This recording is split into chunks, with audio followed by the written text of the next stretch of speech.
ನಮಸ್ತೆ ಪ್ರಿಯ ವೀಕ್ಷಕರೇ, ನಾನು ನಿಮ್ಮ ಪಂಡಿತ್ ಶ್ರೀ ಕುಮಾರನ್ ಗುರೂಜಿ. ನಮಸ್ಕಾರ ಸ್ನೇಹಿತರೆ, ನೀವು ನೋಡುತ್ತಿರುವುದು ಜ್ಯೋತಿಷ್ಯ ಕಣ್ಣು. ನಮ್ಮ ಮನೆಯಲ್ಲಿ ಪೂಜೆ ನಡೆಯುತ್ತಿದ್ದರೂ ಶಾಂತಿ ಇಲ್ಲವಾ? ಅಥವಾ ಪೂಜೆ ಮಾಡಿದರೂ ಫಲ ಸಿಗುತ್ತಿಲ್ಲವಾ? ಇದು ಸಾಮಾನ್ಯ ಸಮಸ್ಯೆಯಲ್ಲ. ಇದಕ್ಕೆ ಕಾರಣ ಕಪ್ಪು ಶಕ್ತಿ ಅಥವಾ ದೃಷ್ಟಿ ದೋಷ ಇರಬಹುದು. ಮನೆಯಲ್ಲಿ ಆಕಸ್ಮಿಕವಾಗಿ ಜಗಳಗಳು ಹೆಚ್ಚಾಗುವುದು, ಪೂಜೆ ಮಾಡುವಾಗ ಮನಸ್ಸಿಗೆ ಒತ್ತಡ ಆಗುವುದು, ದೀಪ ಹಚ್ಚಿದ ಕೂಡಲೇ ಆರಿ ಹೋಗುವುದು, ಹೂವುಗಳು ಬೇಗ ಒಣಗುವುದು.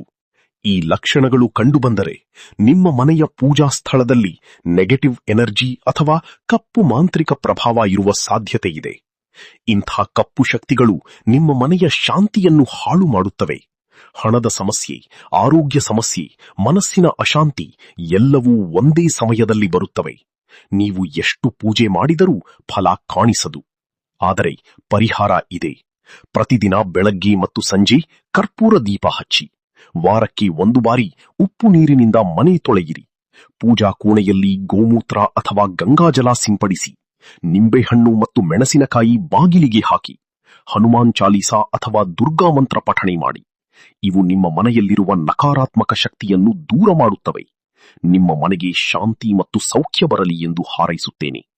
ಈ ವಿಡಿಯೋ ನಿಮಗೆ ಉಪಯೋಗವಾದರೆ ಲೈಕ್ ಮಾಡಿ, ಶೇರ್ ಮಾಡಿ. ಇನ್ನಷ್ಟು ಜ್ಯೋತಿಷ್ಯ ಮಾಹಿತಿಗಾಗಿ ಜ್ಯೋತಿಷ್ಯ ಕಣ್ಣು ಚಾನೆಲ್ ಅನ್ನು ಸಬ್ಸ್ಕ್ರೈಬ್ ಮಾಡಿ. ಎಲ್ಲರಿಗೂ ನಮ್ಮ ಜ್ಯೋತಿಷ್ಯ ಕಣ್ಣು ಯೂಟ್ಯೂಬ್ ಚಾನೆಲ್ಗೆ ಸ್ವಾಗತ. ಯಾರು ಮೊದಲ ಬಾರಿಗೆ ನಮ್ಮ ಯೂಟ್ಯೂಬ್ ಚಾನೆಲ್ ಅನ್ನು ನೋಡುತ್ತಿದ್ದೀರಾ, ಪ್ರತಿಯೊಬ್ಬರು ನಮ್ಮ ಚಾನೆಲ್ ಅನ್ನು ಸಬ್ಸ್ಕ್ರೈಬ್ ಮಾಡಿ ಮತ್ತು ಶೇರ್ ಮಾಡಿ. ನಿಮ್ಮ ಜೀವನದ ನಾನಾ ರೀತಿಯ ಸಮಸ್ಯೆಗಳಿಗೆ ಗುರೂಜಿಯವರು ಸೂಕ್ತ ಹಾಗೂ ಶಾಶ್ವತ ಪರಿಹಾರ ನೀಡುತ್ತಾರೆ. ಗುರೂಜಿಯ ಭೇಟಿಗಾಗಿ ಈ ದೂರವಾಣಿ ಸಂಖ್ಯೆಗೆ ಕರೆ ಮಾಡಿ 7090402666.